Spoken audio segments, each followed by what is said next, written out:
17 oras na nasunog ang isang warehouse sa barangay Viente Reales sa Valenzuela City. Naging pahirapan sa mga tauhan ng Bureau of Fire Protection ang pag-apula ng apoy na inabot na kaninang umaga. Wala namang napaulat na nasugatan na nasaktan sa nangyaring sunog habang patuloy ang investigasyon ng BFP. Si Erlo Bringas magpabalita.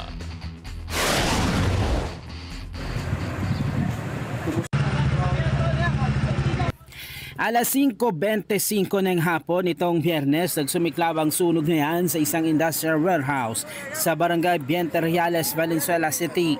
Agad ay tinaasaw ng alarma ang sunog dahil sa mabilis at hindi mapigilang pagkalat at paglaki pa ng apoy.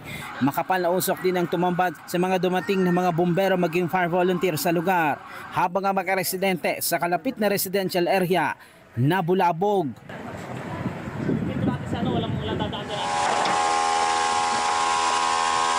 Ayon sa Bureau of Fire Protection, nakakalipas ng halos 1 hanggang 2 oras ay agad na itong iniakyat sa Task Force Alpha, pinakamataas na alarma nang ibig sabihin kailangan na ng tulong ng mga karatig lungsod, maging ang iba pang fire volunteer sa laki ng apoy. Ang mga residente na malapit sa nasusunog na industrial warehouse, agad daw silang tumawag ng bumbero sa takot na baka umabot sa kanilang mga bahay ang sunog. Naging mabilis din ang pagkalat at paglaki ng apoy. So, tumawag po agad ako ng bombero as much as possible. Then, nung pagdating po ng mga unang respondents po, nag-assist na din po ako. Then, sobrang kapal na din po kasi nung apoy nun. Ang experience ko po talaga dito is, umakyat na din po ako ng bubong para makatulong po sa mga bombero.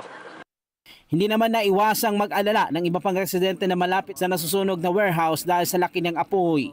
Pagka yan, hindi na pula yan, talagang ibang ano yan. Maabutin to mga ano na yan. Aabutin yan. Plastic, halo, chemical, saka mga ano, diesel daw. May diesel daw doon, part doon, sa may area na yun. Eh.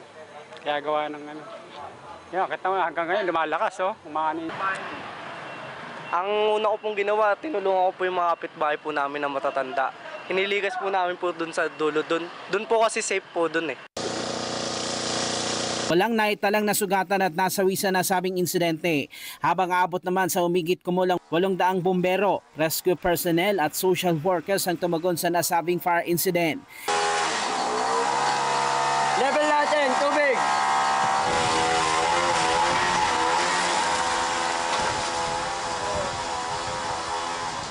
Dineploy din ang iba't ibang disaster response asset ng lungsod ng Valenzuela, gaya ng water filtration truck at backhoes upang tumulong sa pag-apula sa sunog.